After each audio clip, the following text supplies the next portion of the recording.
Welcome to YSM news. Eluru జిల్లా SP K Pratap Sivakishore IPS, Nuzvid DSP KVV NV Prasad ఆదేశాల మేరకు Pedavegi inspector CH Rajasekhar తమ సిబ్బందితో కలిసి సోమవారపాడు వద్ద వాహన తనిఖీలు నిర్వహించారు.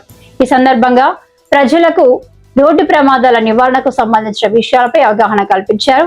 ద్విచక్ర వాహనదారులు తప్పనిసరిగా హెల్మెట్ ధరించాలి. 4 చక్రాల వాహనదారులు సీట్ బెల్ట్ తప్పనిసరిగా పెట్టుకోవాలి. వేగం వద్దు, ప్రాణం ముద్దు అని ప్రపంచానికి నువ్వు ఒక్కడివే కాకపోయినా నీ ఇంటికి నువ్వే పెద్ద దిక్కు అనే భావన ప్రతి వాహనదారులు గుర్తించుకోవాలి అని సరైన ధ్రువపత్రాలు లేని వాహనదారులపై జరిమానాలు విధించిన పెదవేగి ఇన్స్పెక్టర్ ప్రతి ఒక్కరూ ట్రాఫిక్ నియమాలను ఖచ్చితంగా పాటించడం ద్వారా రోడ్డు ప్రమాదాలను తగ్గించి మన కుటుంబాలను సమాజాన్ని సురక్షితంగా ఉంచగలమని పెదవేగి ఇన్స్పెక్టర్ సిహెచ్ రాజశేఖర్ మీడియాకు తెలియజేశారు.